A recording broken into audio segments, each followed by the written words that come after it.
Assalamualaikum warahmatullahi wabarakatuh. Pada kesempatan kali ini saya akan menjelaskan terkait materi dari pertemuan pertama hingga pertemuan ke-9. Namun khusus pertemuan ke-8 dikarenakan ujian tengah semester, maka tidak ada materinya. Jadi pada pertemuan ke-8 tidak saya review di sini. Adapun pada mata kuliah manajemen pembiayaan bank syariah. Pertemuan pertama, pada pertemuan ini membahas tentang konsep dasar pembiayaan. Pengertian pembiayaan. Pembiayaan atau financing yaitu pendapatan yang diberikan oleh suatu pihak kepada pihak lain untuk mendukung investasi yang telah direncanakan, baik dilakukan sendiri maupun lembaga. Dengan kata lain, pembiayaan adalah pendanaan yang dikeluarkan untuk mendukung investasi yang telah direncanakan. Dalam kaitannya dengan pembiayaan pada perbankan syariah atau istilah teknisnya disebut sebagai aktiva produktif. Menurut ketentuan Bank Indonesia, aktiva produktif adalah penanaman dana bank syariah baik dalam rupiah maupun valuta asing dalam bentuk pembiayaan, kad piutang, surat berharga syariah, pernyataan modal, serta sertifikat wadiah Bank Indonesia. Tujuan pembiayaan secara umum. Tujuan pembiayaan dibedakan menjadi dua kelompok, yaitu tujuan pembiayaan untuk tingkat makro dan tujuan pembiayaan untuk tingkat mikro. Secara makro, pembiayaan bertujuan untuk 1. Peningkatan ekonomi umat, 2. Tersedia dana bagi peningkatan usaha, 3. Peningkatan produktivitas, 4. Membuka lapangan kerja baru, 5. Terjadinya distribusi pendapatan. Adapun secara mikro, yaitu 1. Upaya memaksimalkan laba pendapatan, 2. Upaya meminimalkan resiko, 3. Pendayagunaan sumber ekonomi, 4. Penyaluran kelebihan dana.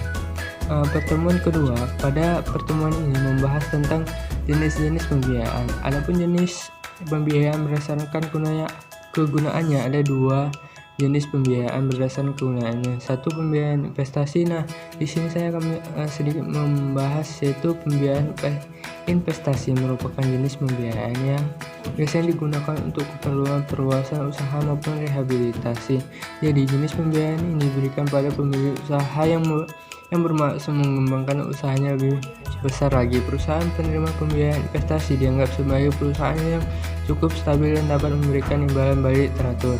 2. Pembiayaan modal kerja. Pembiayaan modal kerja merupakan jenis pembiayaan yang diberikan dengan tujuan untuk meningkatkan produksi dalam operasional perusahaan. Jenis pembiayaan ini diberikan pada perusahaan yang memiliki potensi untuk perkembangan namun kekurangan modal usaha.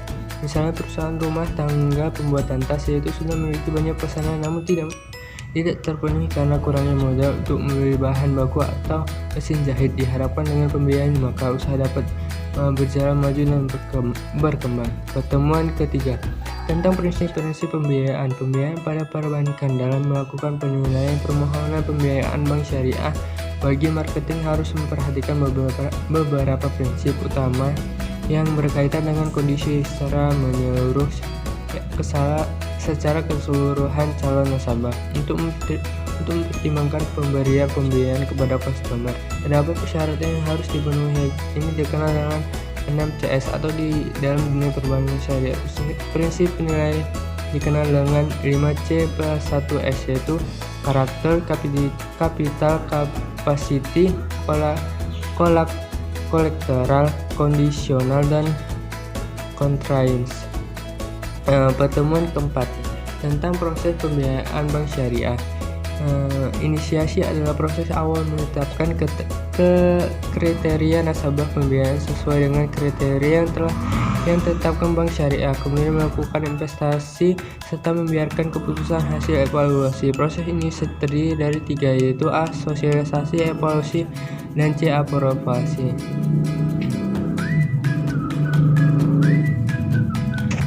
Pertemuan kelima, tentang tahap keputusan pembiayaan. Atas hasil laporan analisis pembiayaan, maka pihak bank melalui pengurusan pembiayaan baik berupa seorang pejabat yang ditunjuk atau pemimpin bank tersebut maupun berupa satu komite dengan anggota lebih dari 1 orang pejabat.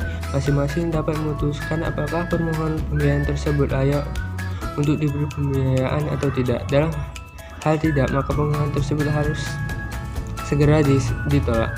Surat penolakan biasanya secara tertulis dengan disertai beberapa alasan secara diplomatis, namun cukup jelas ada kata permohonan tersebut layak untuk dikabulkan, maka segera pula dituangkan dalam surat keputusan pembiayaan. Biasanya disertai beberapa persyaratan tertentu. Adapun surat berisi nama dan alamat perusahaan, nama dan alamat pemimpin, jenis pembiayaan, tujuan kegunaan, tempo, cara penarikan dan cara pengambilan, tingkat bunga, masa tanggung, dan jaminan dan syarat lainnya. Pertemuan ke-6 tentang analisis penggunaan akhir pada segmen konsumen. 1. Penghasilan. Aliran dana masuk yang diterima setiap bulan sebagai bertahap maupun non-bertahap. Cara menghitung sesuai masing-masing produk. 2. Risk acceptance. Kriteria minimum yang wajib dimiliki oleh calon debitur. Debt service ratio atau debt burden ratio, jumlah kewajiban pemohon pada pihak ketiga bank lainnya. 4. Financing to value adalah angka rasio antara nilai pembiayaan yang dapat diberikan oleh bank terhadap nilai agunan pada saat awal pemberian pembiayaan. 5. Agunan, hasil agunan atau jaminan kecukupan sesuai ketentuan. 6. Hasil SIDBI, kewajiban asuransi pembiayaan permohonan. 7. Limit pembayaran, jumlah pembiayaan yang dapat diberikan oleh bank untuk nasabah. 8. Jangka waktu yang dapat diakses memperhatikan karakteristik produk antara lain ada tidaknya agunan dan kriteria. Tujuan analisis pembiayaan adalah untuk memastikan bahwa calon nasabah memiliki kemauan dan kemampuan untuk memenuhi kewajiban atas pembiayaan yang telah diterima. Pertemuan ke-7 tentang analisis kualitatif pada segmen produktif. 1. Aspek yuridis, yaitu legalitas pemohon, legalitas subyek pembiayaan, legalitas usaha, dan kajian syariah. 2. Aspek manajemen, susunan pengurus, riwayat perusahaan, manajemen perusahaan, dan grup perusahaan. 3. Aspek produksi, pertimbangan investasi dan lokasi, faktor dan proses produksi, realisasi dan rencana produksi. 4. Aspek pemasaran, kondisi pasar, barang substitusi, kondisi pesaing pangsa pasar, kebijakan pemasaran, rencana penjualan. 5. Aspek keuangan, laporan keuangan. 6. Aspek jaminan asuransi, jaminan diskon buyout dan asuransi. Pertemuan ke-9 analisis kualitatif dan kuantitatif. Analisis kualitatif, aspek yuridis, legalitas pemohon yang meliputi surat pemohon pembiayaan dan checklist dokumen. 2. Legalitas subyek pembiayaan meliputi KTP, KK, dan akta nikah. 3. Legalitas usaha meliputi izin konstruksi dan lainnya. Kemudian kajian syariah di mana dipastikan bahwa usaha tidak melanggar prinsip-prinsip syariah. Aspek manajemen, susunan pengurusan riwayat perusahaan dimulai dari tahun berdirinya perusahaan hingga sampai perubahan bisnis yang telah dijalankan.